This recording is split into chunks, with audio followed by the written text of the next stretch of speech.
Good morning.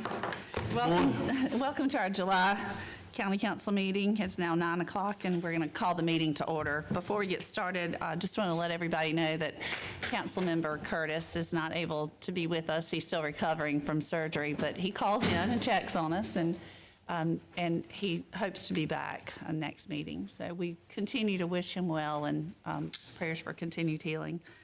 All right, I'm going to pass it over to Bishop McClendon for our prayer. May we pray. All wise and everlasting God, Father, we come to you in Jesus' name.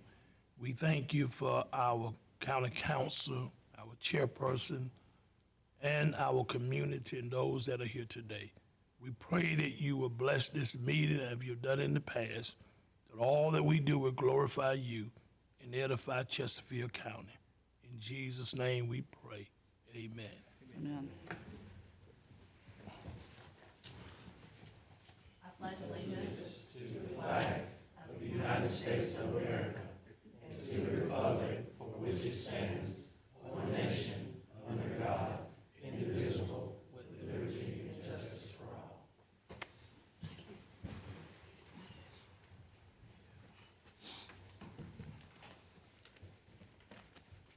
Everybody has a copy of the agenda. I need a motion to adopt the agenda.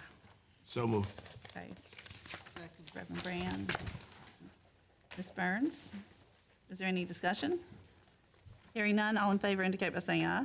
Aye. Any opposed? All right, now a motion to approve the minutes from the June 4th meeting. Is there a motion? So moved. Okay. Mr. Kirkley, is there a second? Second. All right. Any discussion? Hearing none, all in favor indicate by saying aye. Aye. Any opposed? All right, the bonds, payroll, and authorizations are being passed around. We have 3 appointments this morning. Rob Wolf, from the town manager of Churral, would like to talk about the TAP grant. Good morning, everyone. Thank you all for having me here. I'll keep it brief, but about 6 years ago, the town of Churral won a grant to build a sidewalk down West Market Street, and that's been a very successful project. And this past spring, we applied for a grant to finish that project out, and it will be to run a sidewalk from West Market Street up Moffett Road to Chesterfield Highway. And so the idea is it's going to connect those areas of the community to commercial centers. It'll increase pedestrian safety, student access, or safe student access to the intermediate school and Churral High School, increase access to health care, and again, just create a safer walking environment along that road. That road is heavily traveled now by pedestrians, but actually if you go on Google Maps, you'll see where there's the Google car caught a picture of a approaching vehicle about 2 or 3 feet from a pedestrian walking along there. So we want to correct that problem. So we did apply, and we were awarded $482,000 towards this grant from the Department of Transportation. The town of Churral is required to provide a 20% match for those funds, so $114,800. I wanted to approach you guys today to ask about the possibility of Chesterfield County pitching in towards that project. The sidewalk is going to serve about 808 people, and of that, about 200 are county residents. They're not residents in the town of Churral. And so for that reason, I would appreciate y'all's consideration that you might put $15,000 towards the match, which is about 1/2 of a quarter of the project, so about 12.5% of the matching funds required. That's pretty much it. Keep it brief, but we're excited about this project either way, and I appreciate y'all's consideration. And if you have any questions, I'm more than happy to answer. How soon would you need that money? So we've already signed a contract with DOT. They're going to manage the project for us, and we're expecting a bill from them within the next couple weeks. Now, of course, we can cover the cost now. We're just requesting assistance at some point. This would come out of economic development. Okay. So we need a vote on this. Is there a motion that we? I motion that we give them the $15,000 to go toward the sidewalk project. The match, okay. There's a second by Ms. Burns. Any more discussion? All in favor indicate by saying aye. Aye. Any opposed? All right, thank you very much for what Thank you for your did. time, and I need to run to meet with them about this, with DOT about this project, so thank you guys. right, now we have Karen Short, who is our Opioid Abatement Coalition Director. Morning, good morning. Good morning. Madam Chair, Council. Thank you for allowing me just a moment of your time. As we are midway through our fiscal grant year, I would like to give a coalition update.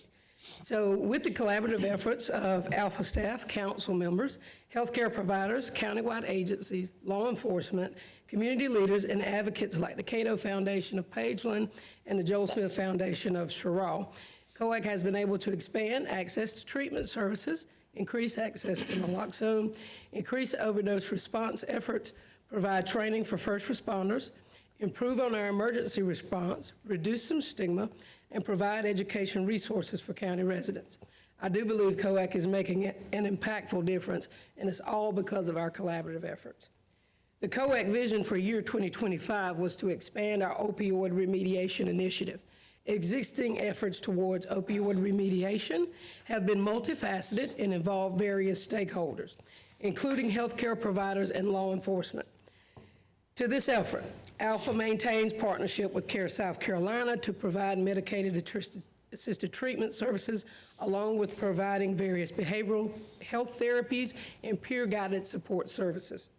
Also to this effort, COAC maintains a strong partnership with the Department of Public Health, COPE paramedics, and the Narcotics Division of the Sheriff's Department, providing diversion to treatment services, overdose response, and OD mapping tracking. Because of this effort, 10 individuals have been diverted and warmly handed off to detox and are now receiving ongoing treatment services. A special thanks to Sean Gopal of the Narcotics Division and Justin Mays of DPH. Now, that's 10 individuals that are in active treatment. They have responded to and had conversations with other individuals, but we have gotten at least 10 into treatment since January 1.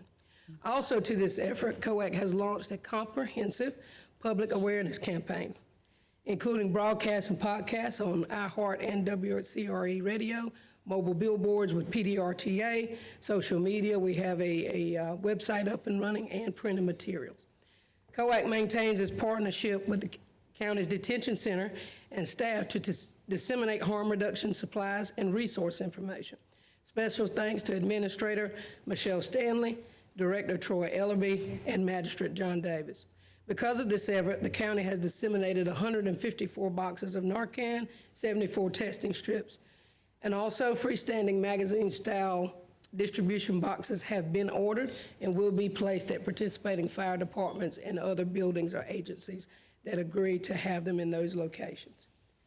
COAC is continuing to host quarterly meetings and trainings, educating stakeholders on national and local drug trends, overdose response, recovery support, and harm reduction techniques.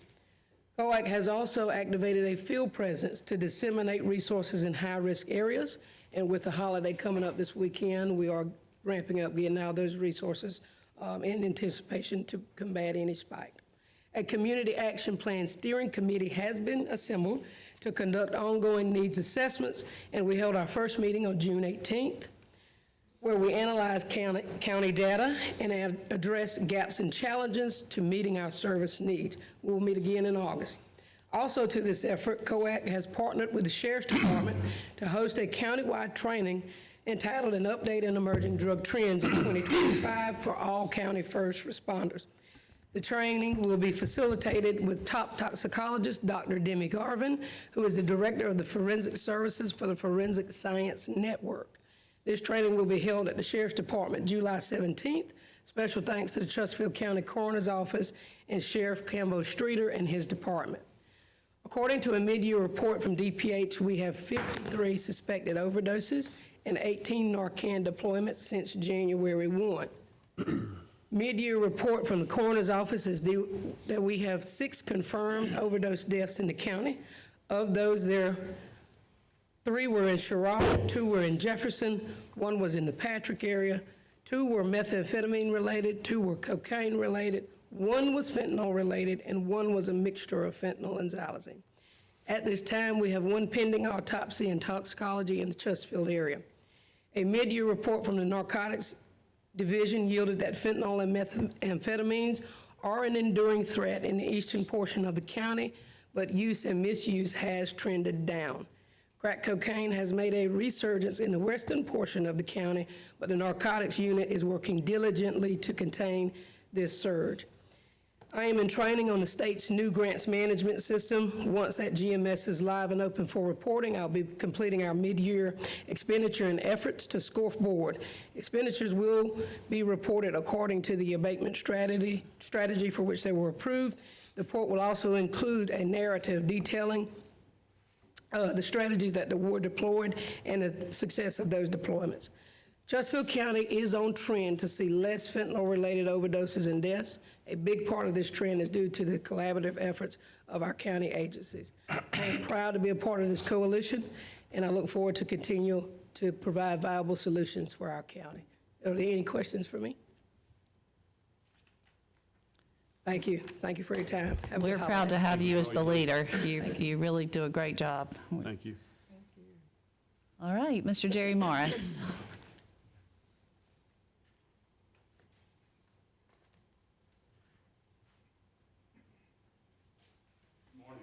Good morning. Jerry Morris, I live on Highway 742 here in Chesterfield. Member Council, appreciate the opportunity to be here. I appreciate the opportunity that you gave me last month. This is just kind of a tack on to what we discussed briefly. Won't take but a minute of your time. Seems like we got off to a good start yesterday out at the convenience center. I went by there 5:30 or so to dump. A lot of traffic in and out and congestion and all. So I just wanted to maybe present a few ideas to you of how I think we can make the Chesterfield Convenience Center better, easier to get into, out of, convenient, as well as safety in mind. One suggestion I got is that at the gate entrance, it all bottlenecks at the road. We've got plenty of room out there. Why not match up an entrance from Goodell Road to your entrance gate and an exit to Goodell Road from the exit gate, so everything don't come together right in the middle of the road there. Number two, and this might sound like a cost, but I don't think it'd be that much cost. The minimum cost to us is if we can move the gate and front fence forward towards the road, take those two trash baggage compactors, put them right inside the gate where the automobile traffic, cars just dropping off bags, come in the gate, make a quick left, drop off the trash bags, and they're out of there. And don't put those cars in the back of the fenced-in area with trucks, the equipment trying to get the bins in and out of the landfill. Number three, the tire trailer, where is that right now? It is in the way. When I was out there yesterday, tires were laying on the ground, not in the trailer. And correct me if I'm wrong, I think before the county has asked that when you take tires to the dump, they ask you to put them in the trailer, lay them flat, take them to the front. Ladies and gentlemen, the trailer is 4 feet off the ground. So a lot of people can't even get the doors open on a swinging door trailer to get the tires in the trailer and then take them to the front. Maybe look at moving the trailer for one thing, but building some type of platform that people who take tires out there can at least get the tires on the platform and then take them to the front of the trailer. It might not sound hard to do, but for some people, it is a challenge to get that done. The other thing yesterday, when I went by at 5:30 or so, there was already a couple mattresses on the ground, some metal, bicycles, stuff like that, where people couldn't get it up and over in the bins. We talked about that last month. My suggestion was then, and still is, let's take 3 of the heaviest, most used bins, spread them out, build maybe a couple wooden platforms between them, at least 3 feet high, to offset the challenge of getting a refrigerator, mattresses, goods, white goods, up and over into the bin. Average person can't do it. Yesterday afternoon was a little bit windy, very dusty out there. Why not let's put a little bit of gravel on the ground, keep that dust down, mud holes, water when it rains, somewhere for it to go. The other thing I noticed, and on the outside perimeter of the fence, it's grown up. This is just Chesterfield site I'm talking about only, but it's grown up.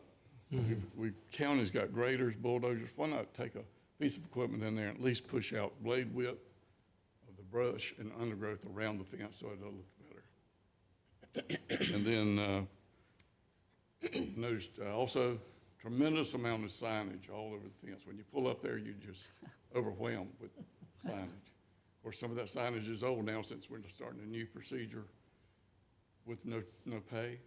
Why not let's clean that up while we're at it. Again, I appreciate your time. It's not a complaint, just suggestions.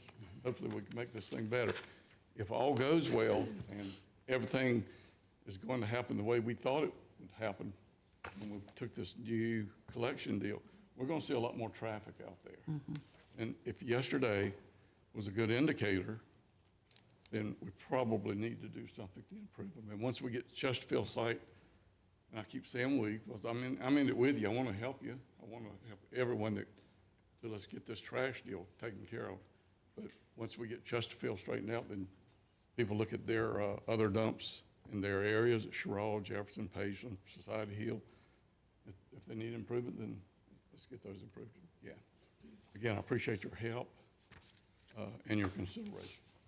Thank you. Mr. Morris, I hear the phrase a lot, we're better together, and you're a great example of that. And we appreciate your suggestions. And we might not be able to do them all at once or maybe a little bit at a time, but we appreciate your time that you've taken, because being a champion of this is taking your time, but it's important to all of us. So thank you. Thank you, ma'am. And I did notice when I was out there yesterday, and it made me think about it, a young lady pulled in, probably had 4 or 5 bags of trash in the back of her SUV and had her kid with her.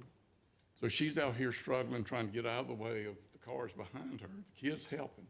But it would be an education tool too, as if we get this thing cleaned up and we do it the right way, as parents take kids to the dump site with them, they learn what it's all about. And it won't be little Johnny, Yeah.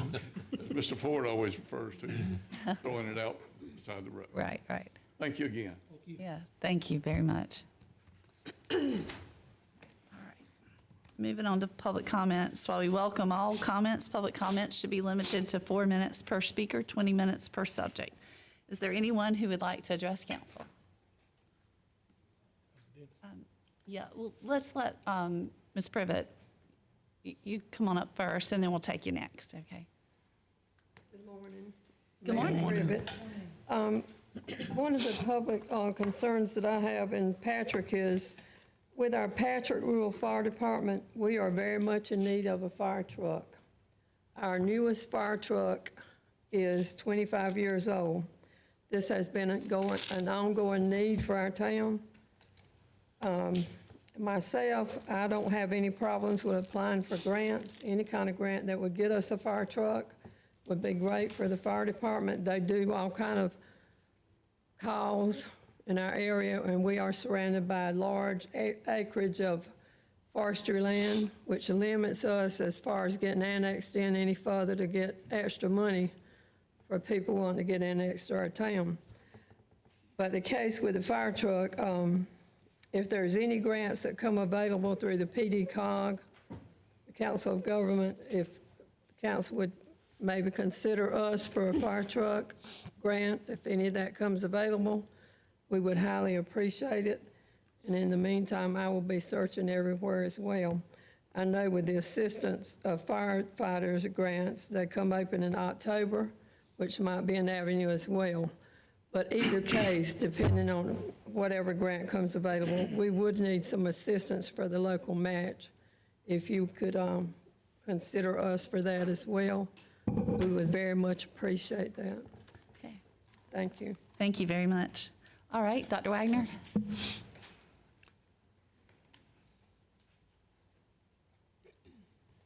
Good morning. I'm Kyle Wagner, president of Northeastern Technical College, but more importantly today, I'm here as a voice for the students and families of Chesterfield County. Over the past year, summer 2024, fall 2024, and spring 2025, 799 Chesterfield County residents enrolled at Northeastern Technical College.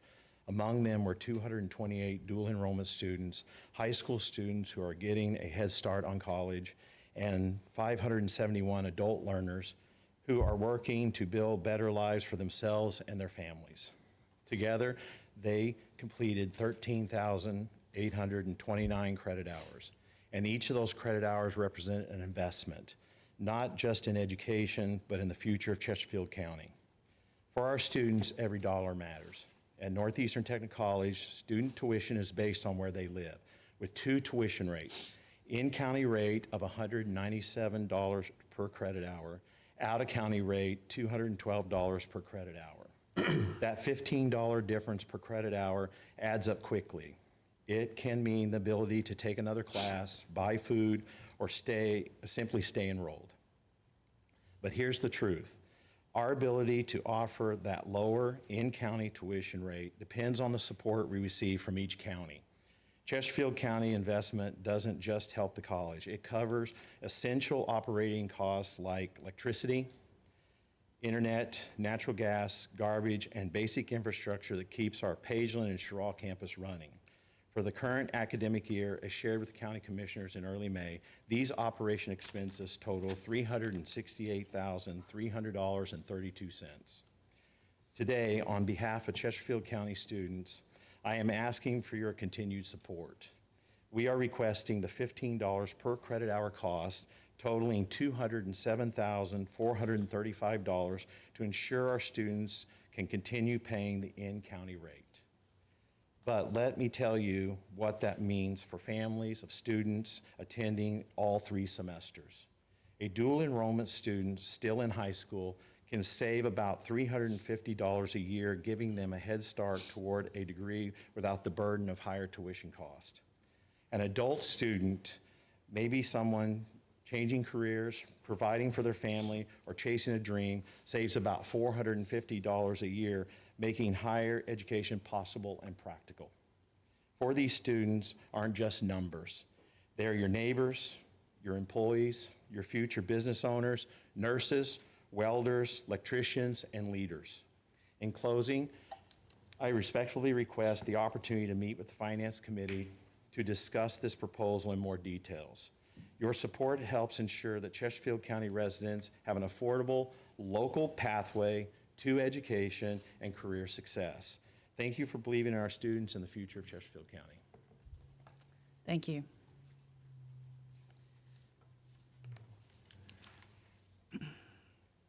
We have no public hearings today. We do have a need to extend the emergency ordinance declaring the temporary moratorium on the issuance of permits for establishment of mobile home parks, RV parks, and subdivisions. Is there a motion to approve this extension? Motion. All right, Mr. Ford, second by Mr. Smallwood. Is there any discussion? Hearing none, all in favor indicate by saying aye. Aye. Any opposed? All right, motion carries. We have 2 items, Standing Committee, Planning and Zoning Committee. I'll send it to you first, Mr. Smallwood. Thank you, Ms. Anderson. So Mr. Uten, head of our codes department, came to us a few weeks ago and with some concerns about our land use and development ordinance and zoning ordinance in the county. So we asked him to get some information together and come to Planning and Zoning with a report, which he did. We had that meeting this past Monday, June 30th. There was a lot of discussion held. Basically, we realized some of this hadn't been updated since 1999. Correct me if I'm wrong, Ms. Stanley. Correct. So with the growth we have on the horizon and what we have right in our front yard right now, we feel it's imperative that we get this right. If you look around the state at some of the counties that have been reactive instead of proactive in the bind it puts them in financially, as well as other areas, it's important that we get this right. After a lot of discussion, Planning and Zoning decided that we wanted to bring to full council our recommendation of entering into an agreement with PDCOG, the Council of Governments, and ask them for their assistance in helping us get this right. You've heard PDCOG brought up several times as that's who helped us with our comprehensive plan for the county. So that's what we'd like to bring to full council now. And I'll give as much information. We have Mr. Uten here if there's any questions for the rest of council that wasn't maybe at the meeting. Well, and just for you all to know, if anybody's interested in knowing more or hearing more of that discussion, all of our meetings are videoed, and you can go on the website and watch any of this. But think that was pretty thorough. Any Yeah. questions? So we just, what we'd like to do now is the recommendation for planning and zoning is to make a motion. So if it's that Okay. time, I'll make that motion. Yes, it is. All right, planning and zoning, like I said, got together, so that I move that we authorize Council Chair Mary Anderson and our Administrator, Ms. Stanley, to enter into agreement with PD Regional Council of Governments for the purpose of updating the county's land development ordinance and zoning ordinance for an amount not to exceed $40,000. We believe it'll be much less than that, but that's the safety net they gave us for moving forward. So that's the motion I'd like to make at this time. Is there a second? Second. Any more discussion? All in favor indicate by saying aye. Aye. Any opposed? Motion carries. Thank you for doing that, Mr. Smallwood. All right, Mr. Kirkley. Thank you, Madam Chair. We had a ambulance fire committee meeting on June the 27th, I think it was. We're working through contracts with the ambulance service, volunteer ambulance service, and volunteer firefighters. In that meeting, we had a proposed contract from the captains, volunteer captains associations that we went over, reviewed. The committee made some changes to that and sent it back to the volunteer rescue squads for their approvals and rebuttals or whatever. So that's basically all for the ambulance. On the volunteer fire side of it, we're also asking for contracts, you know, for each department also. At this time, I talked with Robert Hancock, which he's the chair of the Chiefs Association, and from his communication yesterday, they do have their contract back from their lawyer's office, and he's sharing it with the association. They've got to share it with their fire departments and their fire boards. And he said that as soon as that happens, he'll get it back to us. Good. The committee also was brought forth, which I think we're gonna talk about a little later, a signed contract with Patrick Fire Department. They were ready to go ahead and present their contract to us, and they met with Ms. Stanley and Mr. Coleman and went through it and got all the bugs worked out of it, and the committee reviewed it, and we would like to present that to council later on in this agenda. Also, the committee also talked about putting a deadline maybe, so we could get this wrapped up by the August meeting. I don't know if we need a motion for the committee to send a letter to the Chiefs Association and/or the Rescue Squad Captains Association and we come up with a date, July the 30th, so that we would have it in time for our August meeting. We could review it and maybe have time for our August meeting. Do you want to make that in form of a I motion? would like to make that in the form of a motion to, For that July 30th date to be okay. Is there a second? Councilman Kirtley, could you advise how many departments have already complied to the contract? well, as of right now, Patrick is the only one that has complied. Okay, there's a motion and a second by Ms. Burns. So now's the time for any more discussion. Sure. I'm sorry. No, it's all right. Thank you. Just for clarification, I think everybody needs to be aware that while we have many fire departments in Chesterfield County, this only applies to the ones that are receiving a fee. Is that correct? And Good point of so if clarification. if you're on millage, the contracts don't apply to those fire departments. Is that correct? That's right. That it's going to apply to the ones that's on the special purpose districts, or the special. Could you clarify which ones those are, please? Got Cache, Harris, Creek, and Alligator. And then, of That's the- course, you got Sherrill and Chesterfield are in contracts with us. But the other three have the millage that they're special purpose. So which ones are we extending contracts to? Okay, Just to reduce fees. Mhm. yeah, That's a total of what, 6? I think there was 6. 6. Thank you for that point of clarification. All right. All right, any more discussion? Hearing none, all in favor indicate by saying aye. Aye. Any opposed? All right, motion carries. Thank you very much for your work, both of you gentlemen. And everybody who came to the meetings, they were well attended, and it just helps us all when everybody's informed. I have 2 items that I wanted to submit. The first is SC 250 update. For those of you who don't know, South Carolina will be celebrating our 250th birthday, so you say. And this is going to be ongoing. If you haven't heard, there are events that take place all throughout the nation, really. But particularly, we're interested in South Carolina, and we have a committee for Chesterfield County, and they just received another grant for $14,325. They're meeting July 10th in Sherrill to discuss strategic planning. So if anybody wants to be a part of that, please let us know. We'd love to have you.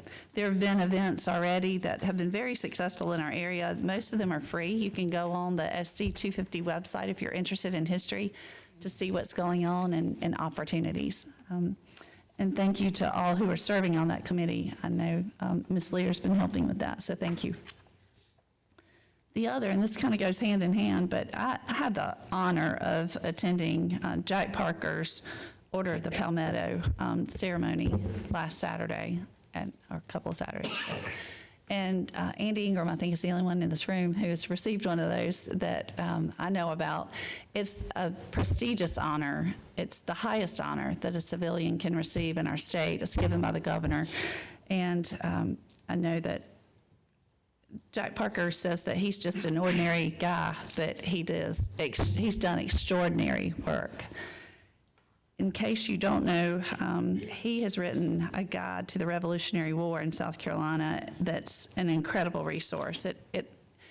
He said that he was going to do it just to have a little brochure of where to go to look at Revolutionary War sites, and he just wanted to put together, however many there are, 5, 10, 20, and now it's turned into 600, over 600. And his work has been ongoing for the last 20 years, and the South Carolina 250 committee is hoping that they can apply for a grant to get his book in all public libraries in our county, and then maybe to extend that throughout the state. So I just wanted to publicly say, way to go, Jack Parker, representing Chesterfield County. And I don't think there's any items submitted by staff. Any unfinished business. Coleman Bryant, our county attorney, welcome. Amen. Thank you, Council Chair Anderson. We now need to take up the early entry agreement for property W. Just would let the public know that the information regarding the identity of the buyer, description of property W, and other proposed contractual terms are not disclosed pursuant to the South Carolina Freedom of Information Act. This agreement will permit the potential buyer of property W to exercise due diligence. The buyer has agreed to be responsible for any damage caused to the property W. Furthermore, the buyer has agreed to indemnify the county for any damage or loss. I think this is a good agreement. It could lead to potential economic development for the county, and it's a good contract for the county. And so I'd like to request that council, someone make a motion to authorize the council chair or the clerk to council to execute the early entry agreement as to property W. Would someone like to make the motion? I'll make that motion. All right. Second it. Mr. Ford, second by Mr. Second. Price, sorry. Any more discussion? To the community, could you just reiterate so they'll know what property W is? No, sir. Oh, they can't? No. Okay, This is FOIA protected. gotcha. Hopefully, we'll be able to say at the next meeting. Yeah. Yeah, and once the agreement is finalized, then the public will have a chance to know about it. But right now, it's an exception to FOIA. It's a proposed contractual agreement between the county and a potential buyer. Sounds good. Okay, so there's a motion and a second. Any more discussion? Hearing none, all in favor indicate by saying aye. Aye. Any opposed? All right, motion carries. We have no new business. Item 15, board appointments. We have no board appointments, but just want to remind council members, I think Mr. Uten shared with some of you that we need to look at who's been appointed to planning and zoning. If you're one of those people, if you will be diligent about that, I really appreciate it because we need to have a quorum at those meetings. Administrators report. Stanley, welcome. My first one, I'd like to introduce our new attorney. I know a lot of you've already worked with him, but Coleman Bryant is our new attorney, and we are glad to have him. He's been here almost a month. He's on his 3rd week, and we've really broken him in already. And we're running out yet. But I'd like to introduce him to everybody. All right, thank you. All right, any council member comments? Yeah, I got a few. Okay. So I wasn't going to go into it. I was going to wait on another day, but I want to address NETC because y'all do have a big presence here today.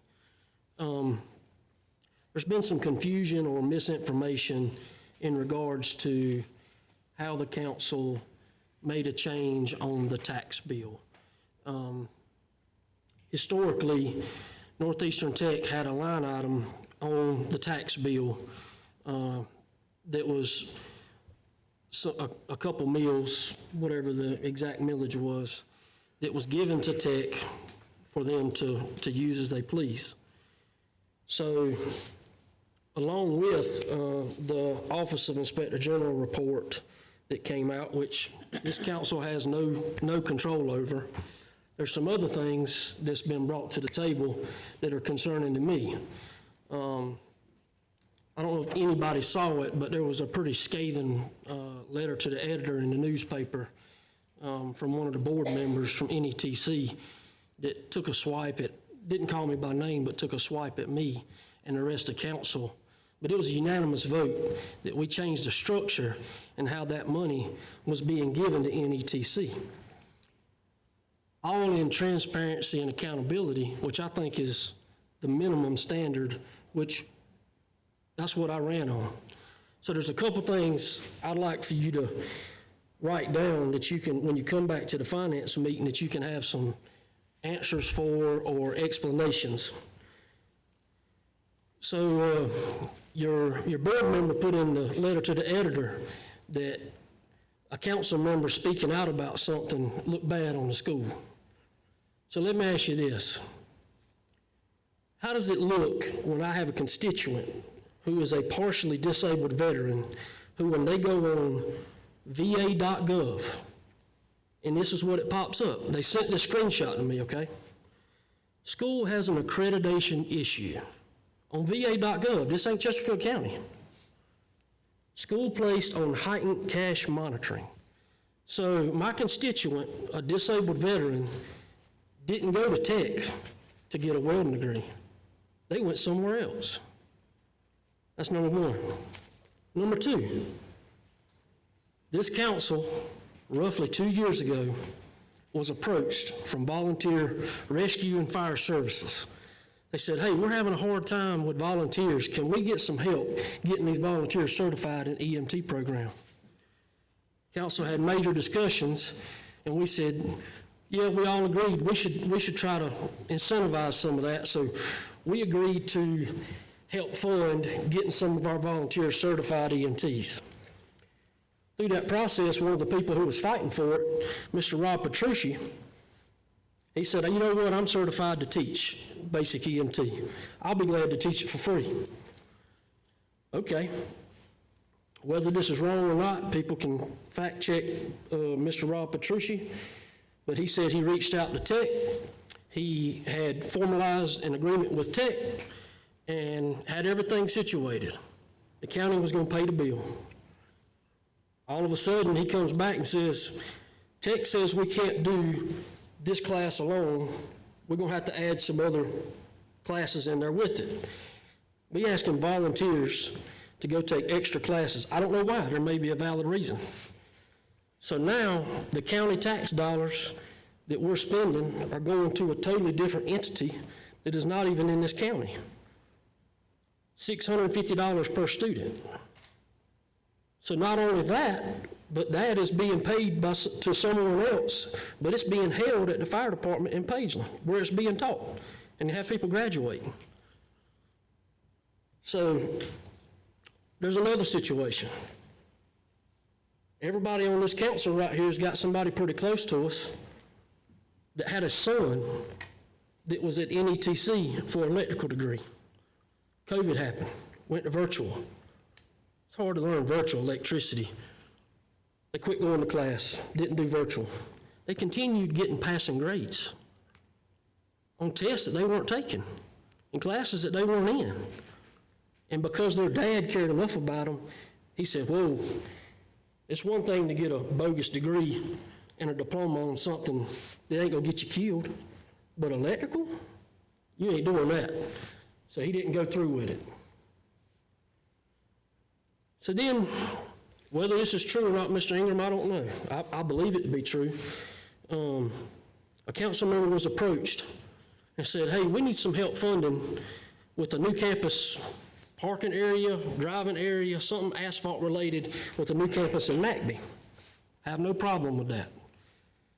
But Mr. Tom Hogg, in his scathing letter, he said the only reason why the Pageland campus isn't doing more than what it's doing is because it needs ventilation system, that it's damaging equipment. So I want somebody to come later on and explain to me how we're such a horrible council because nobody got called out by name, especially me. I want somebody to say how we're such a horrible council when we question where these taxpayers' dollars are going. And you come ask us for more money on top of the $379 or whatever it worked out to be. How can we build a new campus when we have a campus that ain't even hardly being used? I live in Pageland. I've been in there and seen all the CNC machines sitting in that building. They've been sitting in there for years, and they have never been turned on. Explain, that's all we're asking. We want accountability, transparency. We're not asking to be ridiculous. But I want everybody on your board, and I want everybody sitting in here. This ain't personal. But when you put something in the newspaper about me, I'm gonna respond. So just know that. I'm here to work with y'all. I'm on the finance committee. I wanna help Tech any way I can. But don't blow smoke over here. Thank you. Any more comments?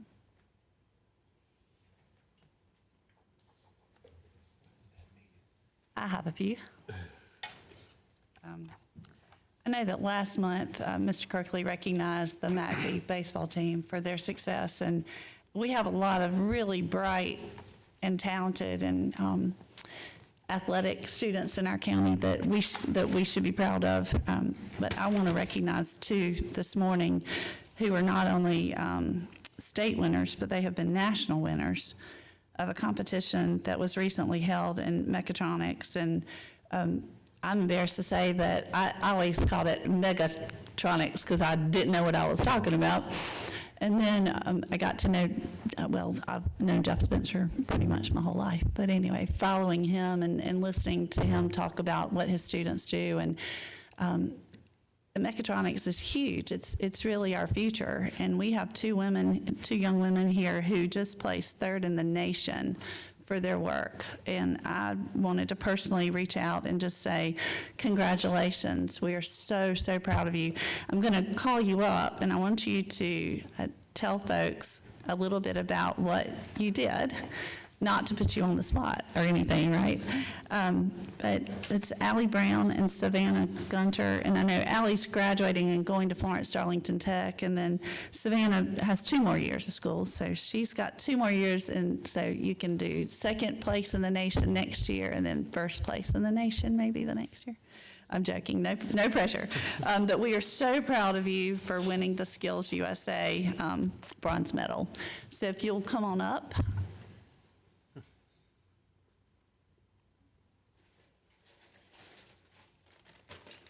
Yeah, thank you, Mr. Spencer. Yeah, if you will. And if you want to, if you just want to turn around and tell folks about what you've been doing, about your project. Tell them what you had to do. They were given a bunch of equipment, just laying there, they had to put it together and do what? We had basically an assembly line where they would sit a piece over, go on the conveyor, ready to put another one on, and they would pick it up and connect two pieces together, have them fill it one day and program it the next day. And the program software they're using is what they use in a lot of your local industry now. Very high-level stuff. I had some recruiters talking to me, and they would take one of these in the elevator service industry, $76,000 start off. Wow. That's awesome. So it's a very good discipline to be learning, and it's very sought after. I walked around wide open people. And when I heard mechatronics, they wanted me to call, they give me hats, t-shirts, everything. They were trying to recruit. And I'm very proud of these two young ladies and what they were trying. Second time. Yeah. Second time they've done that. And they won state for the last 2 years, right? Yeah. So on behalf of Chesterfield County, this is actually from our,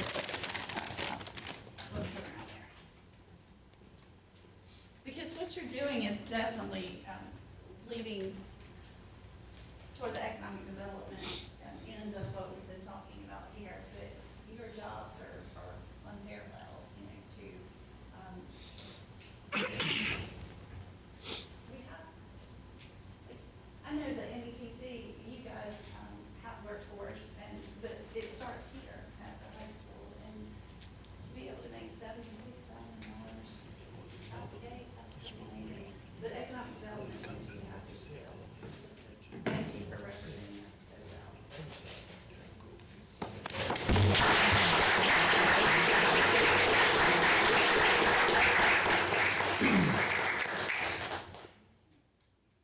Ms. Lear, I should have let you do all that. It's really your, it's really your thing, not mine. Ms. Anderson, I got one more thing. Sure. The other thing, I don't know if I reiterated this, but with us taking that off the tax bill for NETC, we didn't defund NETC. It is clearly being totally discussed in the meetings that we had that are recorded, that we are changing the structure of how funding is to be given to NETC. It is not a defunding NETC. We just said, instead of getting a check for $375,000 to do with as you please, that you come before council and make your requests so we can say, yes, this fits with what we believe, or no, it doesn't. But it was never intention to defund NETC or take away from anybody, any student in this county, because everybody up here, I can't speak for everybody but except on this, but everybody up here agrees that we should support NETC, period. Please take that back, because that's been said all the time. I hear it all the time, especially in the Sherrard area. Ethan, thank you for mentioning that. Yeah, I'd like to piggyback on that. I've been asked by some industries as well, and I'm glad you clarified that, Ethan, because that's one thing that was said in the meetings, but some folks don't watch those meetings. But personally, I have District 1, and y'all have a campus in that area, so I think it's important to teach kids valuable trades like that. That's where the world is going to go, because nobody can do the things that those children do. So thank y'all for what you do. I appreciate having a local college here to help kids get to wherever they want to go in life. So thank you. I think that's what I was trying to say, but I wasn't very articulate with that, saying that it starts at the high school and then it moves to tech, and that is, both are equally important. But I didn't say, Mr. Spencer, that these ladies are incredibly intelligent and incredibly capable, but it starts with their teacher, and that we appreciate all that you have done as well. Angela, can I say something? Sure.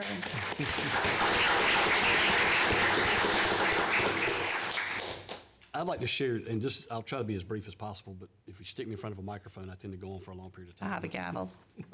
You may have to gather me, but I want to take a minute to say I wasn't born in Chesterfield County. And I got here a lot of years ago, but I couldn't be prouder of where I live right now. And I tell you why, if you look at what's accomplished in this county year after year, this is a classic example. Last meeting, we're recognizing a baseball team for winning the state championship. It blows me away in a county with the population of Chesterfield County. We're not an economic powerhouse by any means. What's accomplished here every year? How many state championships in athletics have been won here? Where you say, well, what does that really matter in the big scheme of things? I don't know. It tells me there's a lot of teamwork coming out of this county. Because if you can't work together, you can't win state championships. When you look at what this county gives to each other, I mean, every year in every community, we're doing fundraisers. I don't care what town you're in, what community you're in, the same people are asked to give over and over. And guess what they do? They give over and over and over. It's just an amazing example of teamwork and people loving each other. And we there's some speed bumps and we work it all out, but I couldn't be happier. And I just want to say how proud I am of where I live and just what we accomplish here. And Mr. Spencer, thank you. That's amazing. Year after year, it just shows exactly what I'm saying. And I'll just leave it at that. Chair Lady, if you would, when you come to the conclusion of the matter where we at now with NETC and the council, when a council member or a director from the school start to clash with personal feelings about the situation, instead of coming to council and sit down and discuss what's going on, when you start to put stuff on social media, newspaper, and this kind of stuff, you throwing dots at somebody that shouldn't be thrown at. And that's why the discussion has led to this matter this morning, is because it's not very professional from the school or from council to have to, in an open session, come with these conclusions before council and everybody here. It should have been brought up in a meeting with the school, a director from the school and the council, so that we wouldn't be at this point where we're at today. And I feel that every decision must be done decent and in order, so it wouldn't look bad on us as council, and certainly wouldn't look bad on the school. NETC have did an outstanding job. They've been here for a long time, and so many has profited from the school. And like Councilman Ford said, that the council did not agree to defund the school in no way, shape, or form. The council will support the school. Only the school have to come and submit a request of what they want from council. So I think that we should look at it in a different way. If we have a disagreement, please don't put it in the public. Come and let's get it right before you go on the outside and start, blaming somebody for this and blaming somebody for that. That's all I have to say. Well said. Thank you. And Dr. Reitner, your 3 minutes and 10 seconds was informative this morning, and we will send it to that committee, Finance Committee. All right. Without any more comments, there is a need to go into executive session. I'm going to send it to Mr. Bryant, if you'll share that information for us. Council will now enter into executive session pursuant to South Carolina Code Sections 3470A1 and 3440A13 for the discussion of employment of an investigator at the Solicitor's Office. Furthermore, pursuant to South Carolina Code Section 3470A2, Council will now enter into executive session for the discussion of negotiations incident to proposed contractual agreements regarding the following: Town of Chesterfield building permits, Patrick Rural Volunteer Fire Department, potential purchase of property S, and potential purchase of property M. Council may take action by voting upon the matters referenced above after exiting executive session. All right. Prior to, we need a motion to go into executive session. I motion that we go into executive session. Is there a second? Second. Okay. Any discussion? All in favor indicate by saying aye. Aye. Any opposed? All right, before we start our executive session, we'll take a 5-minute break.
Now out of executive session.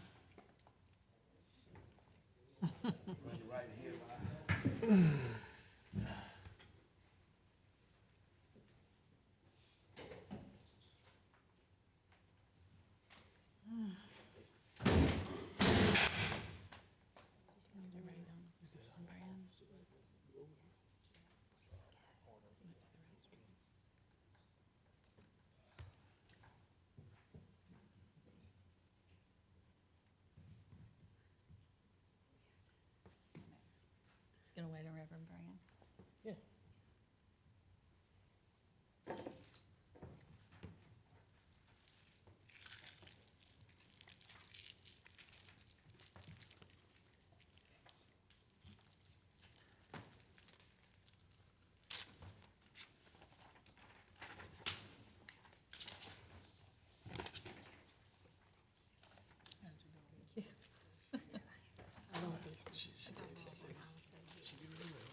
All of it, actually.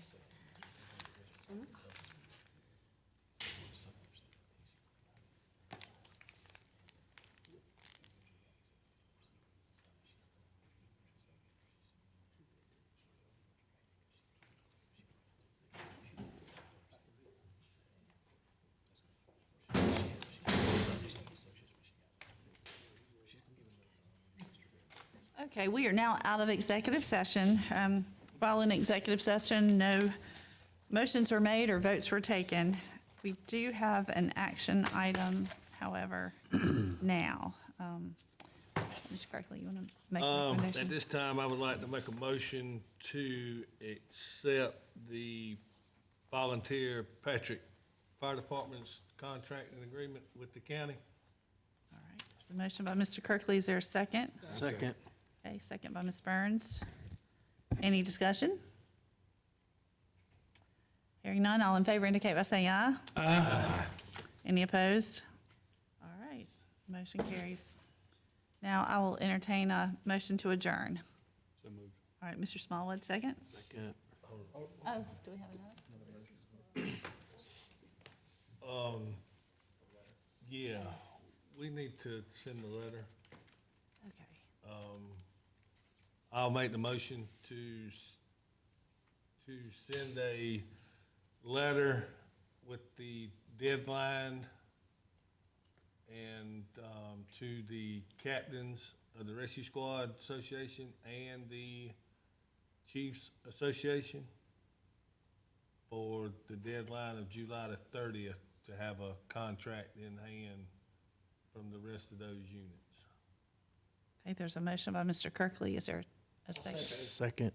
Okay, second by Mr. Ford. Any more discussion? With the consequences in the letter provided, is that right? If they don't send it in by that time. Just what could Could potentially happen. potentially happen, yeah, Right. okay. All right. All in favor indicate by saying aye. Aye. Any opposed? Now I will entertain a motion to adjourn. Could you send us when you get that letter, can you email us a copy so we can read it? Please. Thank you. So move. Thank you. Is there a second? Got a second. All right, got a second from Mr. Price. Any discussion? All in favor indicate by saying aye. Aye. No, nobody's opposed. We are.